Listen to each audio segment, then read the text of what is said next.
I'm a Yankee Doodle dandy, Yankee Doodle do or die. A real nice niece of our Uncle Sam, born with a learning to fly. We keep in step with all our classmates. Go to the flight line with our pal. Yankee Doodle came to Texas just to fly an AT. We are those Yankee Doodle gals. This is the 1855 History Podcast, a podcast about Minnesota, the 19th century, and doing history. I'm one of your hosts, Sam Temple. Today, you might have noticed we had different introduction music. That was courtesy of veteran of the Women Airforce Service Pilots, Liz Strohfus. Liz Strohfus is the subject of today's podcast. In fact, it will be mostly her voice. I am delighted to share an interview that I had with Liz in 2014. I grew up hearing so many stories about Liz, not just because she was local, not just because her story itself is inspirational, but because there was a personal connection. She will reference later on in her interview the Faribault Sky Club, of which my great-grandfather Ralph was a member. They flew together and they were good friends. So I heard a lot of stories from my grandfather and grandmother about Liz Strohfus, and that was really special. So then when I'm 13 years old, able to interview her, it was a really big deal and continues to be a very formative moment for me and really a big influence on why I'm so passionate about oral histories and sharing these stories. So it was such a pleasure to revisit this interview with Liz Strohfus. We started by talking about her early life in Faribault, Minnesota, and how she got into flying. Born in Faribault, Minnesota, November 15, 1919. And what was your family like at that time? My family were a beautiful family. We had 6 children, and I was the 5th child in the family. Our daddy had been older when he married Mama, so God bless him, he died in 1940. Mama was left with taking care of 6 children. I had 1 brother and 5 sisters.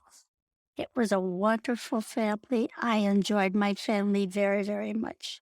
They said we were poor, but I didn't know we were poor. Thank God Daddy had been a farmer, and he was a wealthy farmer, and that's it was a beautiful childhood. We had a beautiful garden in the backyard, and we had all the vegetables that you could possibly. We had 2 big apple trees back there, and we were well prepared with food, and we never went hungry. I climbed trees. I climbed everything I got in my hands on. I was always sitting in a tree, and Daddy come out and call, and he'd stay under the tree, and he kept calling, and then finally he'd say, "Okay, Elizabeth, now you can come down." He knew I was up there all the time, but he came to just call me, say what I do. So I kept trying to hide from him. I was pretty skinny. I almost hid behind the limbs. I like to be what I'd say hi, but when I said hi in the high school, they got a big kick out of it because, and I didn't know why they were giggling. And I looked at the teacher and I said, "What did I say was funny?" And she said, "Well, your high and their high mean 2 different things." So after that, I never say altitude. Yeah. When we all got out of school, we went and got a job, and then we'd bring the money home to Mama because this time Daddy had passed away, and we didn't have money to keep the home going, so that's what we would do. And so I had a job, but I worked at the local courthouse as a register of deeds for Al Heine. But because I was a woman, I never got the same amount of money the fellows did as they were deputies. They'd get $100 to $120 a month, but I only got $50 a month to start with. At that time, I didn't know what women were getting, so I didn't pay any attention to it. When I get the money, I'd bring it home for Mother. I never thought of it as discrimination. I thought, oh, that's the way it was, that women didn't get the money that men did. I didn't know why, because we did the work. Yeah. But that never entered my mind until later. I went to school at the Immaculate Conception School. It was a Catholic school, and that's where I went for. Well, the first grade I couldn't go there because they had a fire in the school, and so we went first grade to Central School, and that was in Central Clark. And the most wonderful thing about Central School, they had they had one of those slides that just slide down. That was for a fire drill. I just love the fire drills. I'd go down that slide every often. And as soon as I could go there, I'd go as often as I could. I loved to slide down that slide. After I went through high school, as I said, being I was a second from the end, so my sister Celia is the youngest. We would get a job and bring the money home to our mothers. I said, I was only making $50 a month at the time, and then one day, I never even thought about flying. And one day, Frank Medichek came up. He used to have a machine shop, a big manufacturing place. Frank would come up and file papers in the office, and he kept talking about flying. And I thought, gee, that sounds interesting. I could get up the world and find out what's it like up there in the blue sky. And so when he saw that there was an interest, he said, well, we give rides to people who are interested in flying. Would you like to have a flight? Oh, would I ever like to have a flight? So one day after work, he brought me out to the local airport. Hank and Al Vogel were giving rides. And so they said, well, if you want to have a ride in an airplane, I said, sure. And so I got in this little plane and hooked myself up, and away we went. And you see, what they usually do is give somebody a ride, and then they go up about 3,000 feet into a spin, and then they look around, and the people say, down, down, down. Well, he went up that high, did a spin, he looked around at me, and I said, one more time. After 10 one more times, he didn't look around anymore. He landed, and he was sick. And they said, whatever you do, you should start flying. You're the only one that's made me sick. I've made everybody else sick. So I knew I had to fly airplanes. Yeah. We had a club out there. Your Grandpa Ralph belonged to it. And it was called the Sky Club. And it had 18 fellas in the membership. So I'd go out to the airfield and hope that somebody needed somebody in the back seat to go for a ride because I'd be there. And I kept records for them. They did records to find out how much time people did in airplanes. So I'd keep track of what everybody owned. I did it because I just wanted to be out at the airport. They said, you really should start flying. You really are. You're a born flyer. You don't get sick. And I never got sick in an airplane. I don't care what I was in. If it was an F-16 or a B-17 or whatever, I never got sick. And I don't know why, but I never did. And so one of the fellows went into the Air Corps. I don't remember which one it was. But when he went in, I was approached by them and they said, now you can join our Sky Club. I said, oh, well, that's fine. What does it cost? It cost $100. Well, $100? I never saw $100 in my life. So I said, well, okay. I heard the banks owed money. Now, my transportation was a bicycle. I biked down to the bank and I said, Mr. Cowell, it was George Cowell at the bank, I would like to borrow $100 from your bank. And he said, Miss Wall, what are you going to do with $100? I said, I'm going to join the Sky Club. Oh, he said, women don't fly. I said, this one's going to. So, by golly, he co-signed my note, and he got me the $100.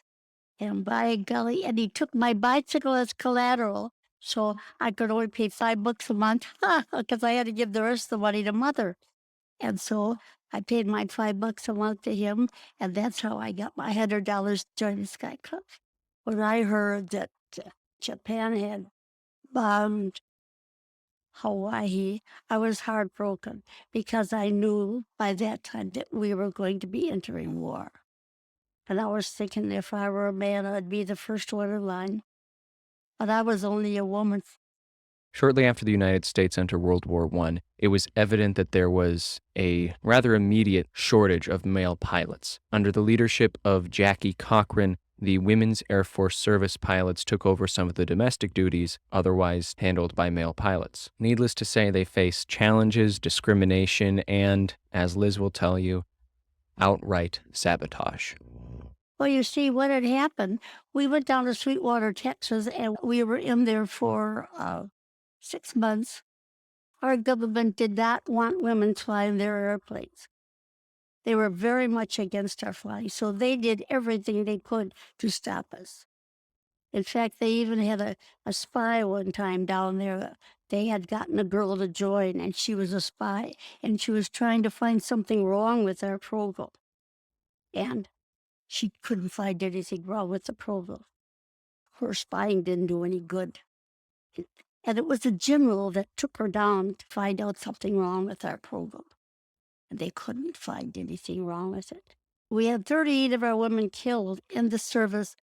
I don't know, but I know there was some instances where there was sabotage. They would put sugar in our tanks, and the plane couldn't take off with the sugar. It would crash.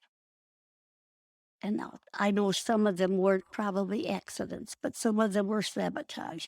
We were very upset about that, and we went to Ms. Cochran, and we thought that those people should really be found out. But she told us we can't do anything. If we complain to the government, they're looking for anything that they can close our program down. And she said that's what they would do. They would close our program down. So we had to just ignore what was happening. When our women died, the general, he'd call up the parents and say, your daughter was killed in an airplane crash. You send us the money and we'll ship home the body. They'd put it in a pine box until the family would send the money so they could get the body home. We were not treated very well. We couldn't have a flag on the coffin of the girls that died, and there was nothing to show that they had been with the Army Air Force. So it was a very sad situation. Yeah. But we kept it going because we knew we could fly airplanes and we had to show that we could do it. We kept quiet. And that was pretty hard for us because we didn't like it at all that this was happening. Yeah.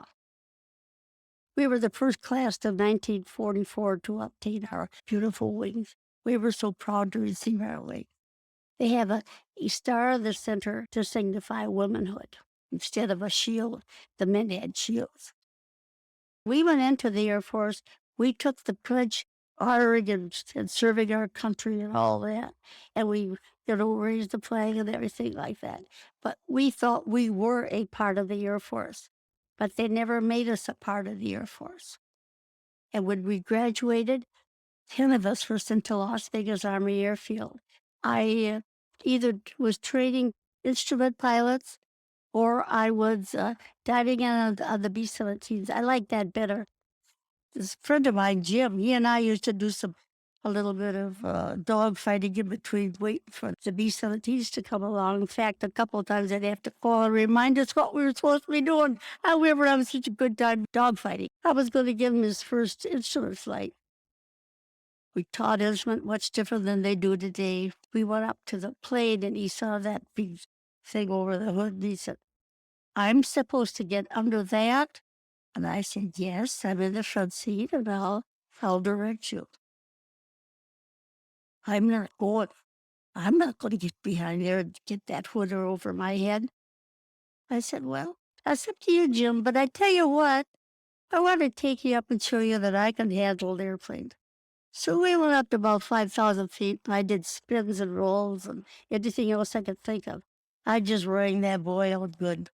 And when we landed on the ground, he got out of there, got a little shaky. And I said, Jim, do you think that I can handle this airplane regardless of the position you put it in? Yeah, I guess so. So then he crawled in and I gave him his first instrument flight. I so badly wanted to be one of the Blue Angels. That's what I really wanted to do because in my diving, as I did, never bothered me. I could dive as deep as anybody. I tell you, I was terrible. But I loved to show that I could handle an airplane. I'm going to tell you one time about when I was applying for the government. They needed somebody to go over to Indian Springs. Now, Indian Springs is a different area, and it's where the fellows did their simulating flying and all that sort of thing. And I always just happened to be there. Anybody who wanted somebody to fly, well, I was always available. And so they asked me to go over there, and I said, sure. I had to go and sign a statement saying I wouldn't go below 500 feet. I thought it said 50. Anyway, I went over to this place in Indian Springs, and there's great big, like a big hangar, and it was all open up to the north. and it was covered from the south. And so I came up from the south, and I waited till I got over that building, and I changed the prop pitch of an 86. Oh, that makes a beautiful roar. I turned around, everybody hit the deck. I thought that just showed 'em that, I'm a good pilot. I know what I'm doing. So anyway, I went and I did what I was supposed to do for that mission. And when I was through, I pulled up to the gas tank to get some gas because I was a little low on fuel. And so when I got there, this young man came running across the field, and I could tell he was mad. Well, I had in my little pocket, I had a lipstick and I had a comb. So I took my hat off and combed my hair out and put a little lipstick on and stood on the wing and said, "Hi." He said, "Where's that pilot that flew that last mission?" I knew he was mad. I said, "Am I your pilot?" I don't think he said what he was going to say when he saw it was me. He said, "I'm going to report you." I said, "What did I do wrong?"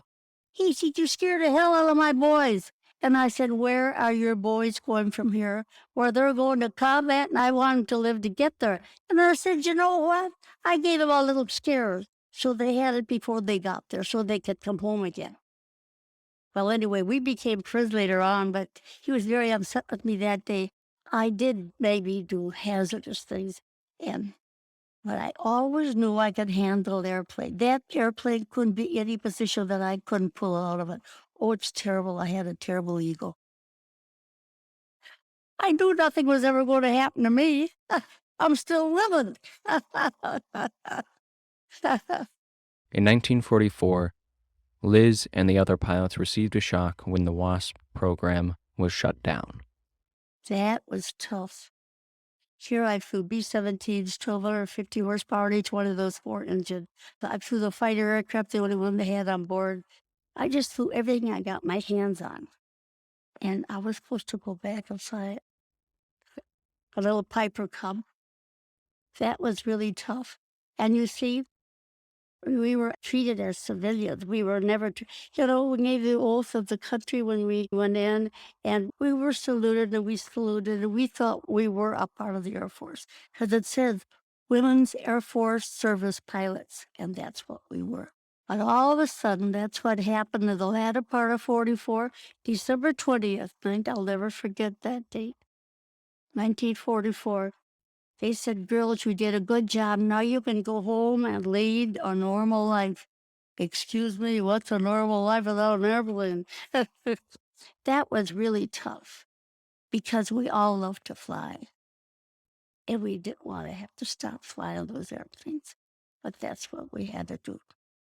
I went back home, no recognition. I'd wear my uniform on Veterans Day and they wonder what the heck I'm doing in the parade. Nobody paid any attention to me. I was a pilot in World War II, but they never believed me. They said women didn't fly, but I knew I did. I told them my story. I said I was an unsung veteran.